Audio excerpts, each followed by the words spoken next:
Okay, so questions been asked about how we condition dogs to things like vacuum cleaners and stuff like that. So I don't let it get to a stage where a dog is reactive to the vacuum cleaner noise per se. But if I was to come across a dog that is reactive, I've got no idea because this dog's never seen a vacuum cleaner before, but he certainly knows what the treat pouch is. That is not for you, young man.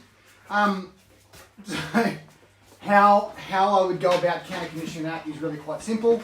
As you're probably aware, I do a lot of box work with my dogs, and I would use that to counter condition the behaviour away. So realistically speaking, for those that don't do any kind of box work, I would teach the dog to do something else, like go onto a bed or a place or things like that. If you want to develop some kind of neutrality around a vacuum and things like that, then I would definitely start doing this kind of work. You don't need to go to great expense in building a box. You can use a flower pot. You can use a container from a local hardware store like Bunnings and places like that. You certainly don't need to spend a lot of money building anything. You can readily go and buy that kind of stuff. I'm just going to fix the camera up because it looks like it's a little bit wonky at the moment. I don't know why. Let's fix that up there. Okay, so this dog's never seen a vacuum cleaner before. So what I would do first of all is I'll give you a look at how he would react to something that's novel, like this. Like I say, he's got no idea what it is. And I have a Ryobi workshop vacuum, quite loud, quite powerful. No idea how he's going to react, so let's have a look. And if he reacts poorly, I'm not going to turn it off. I'm a firm believer in, if you're applying stress, leave the stress on. I may need to move it away a little bit, so we increase the threshold, but I'm certainly not going to turn it off. He needs to learn how to work through that kind of thing. However, not to his detriment. I'm not going to allow him to be injured in any way. I will move that to a certain point where it's no longer triggering an adverse response. So anyway, let's have a look. What do you reckon, mate? Hey? What do you reckon? Huh? He's a good boy. Oh, he's a good boy. What do you reckon it is? Ready?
So as you can see, I'll have to check the video to see what you guys can see.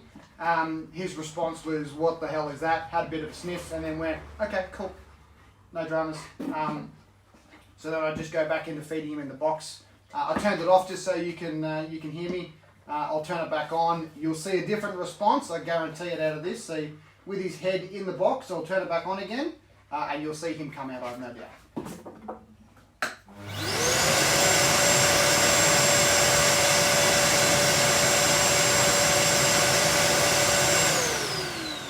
Made a liar out of him. Dog's got no issues with that noise, knows it's not a threat. He's quite happy. That's pretty good food. It's full of chicken and pasta and stuff, so it's a high value reward in there. So what I can do is I can either keep him in the box if that's the way that you want to train. if you don't want to train with the box, let's move the box out.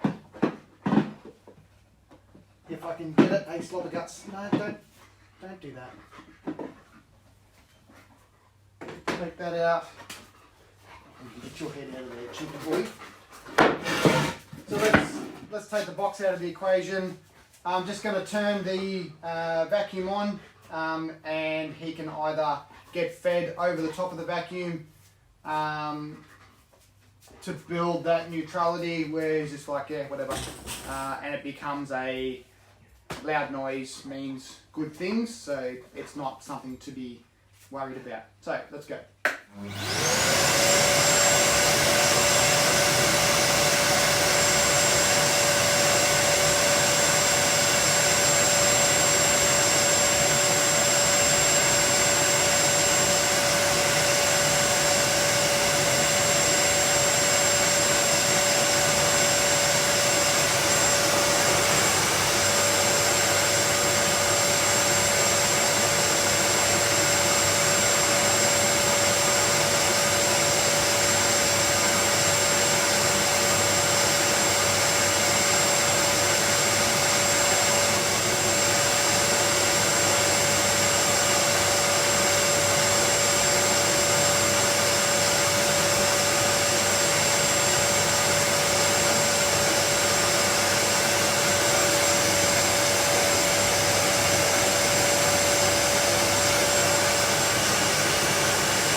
What's this tea?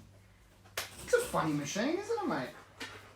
So if you don't think your dog is up to that stage, there's no problem with having it in the off position, just sitting on the ground, just to let the dog get used to the fact that they get fed around it, or can play ball around it, or whatever you want kind of thing. So what this does is it keeps the dog in an element of drive. To do this out of drive takes more time, and it will mean that you'll need to increase the threshold potentially and work your way nice and close. I don't mind using food for this kind of stuff. It's a lower level stimulus for the dog, even though this is how, other hand, this one. Yeah, good boy. This is how these dogs get fed. There's no bowls in this kind of work. He wants to get fed, he's got to earn it.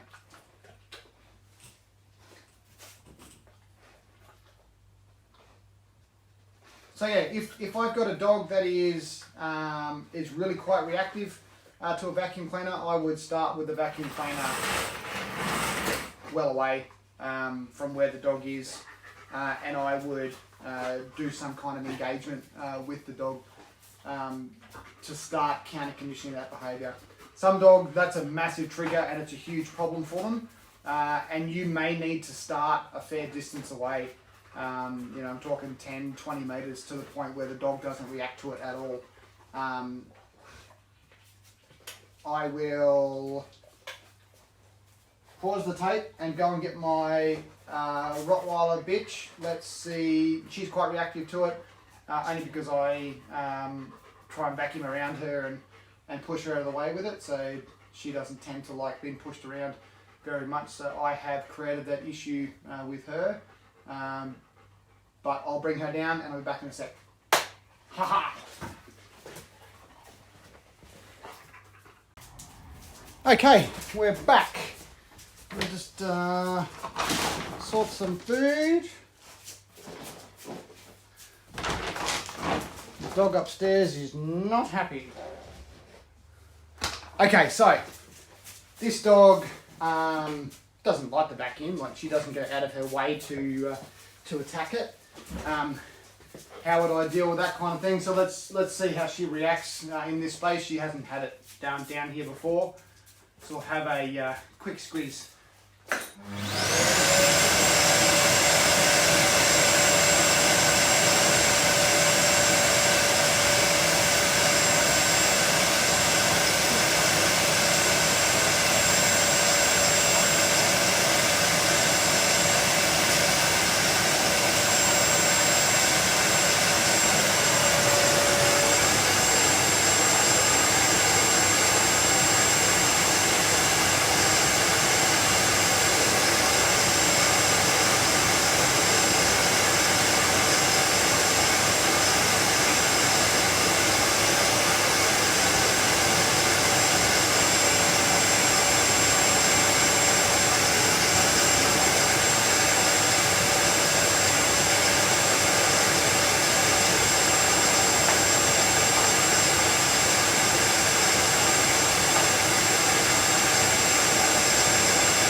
sure that you can actually see that. Let's try that again.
So you can see she doesn't love it, but she'll tolerate it and she'll push through it to get fed.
And then we take the stress off. She's done everything that she needs to do. Sorry babe, a bit slow on the hands. A bit slow, a bit slow, a bit slow. Finish.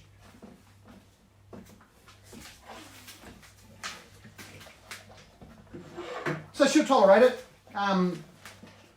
You can see a few times there where she thought it was coming towards her.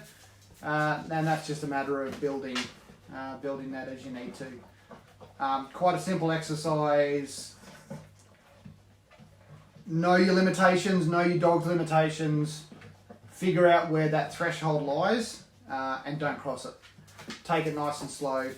On a very reactive dog, you don't want to rush this exercise, because if you do, you're going to set yourself back even further and give yourself issues that you don't need to. Take your time and you can sort your dog's reactivity out in the fastest possible time. I realise everyone wants to get everything done now and they want change to happen straight away, but for some dogs that's just not possible. Be fair and be consistent with your dog and you'll see the results, you really will. You just got to put the time in. Anyway, thanks for watching. Until next time. What do you reckon? Done? Are you finished? Oh, finished now. Finished now.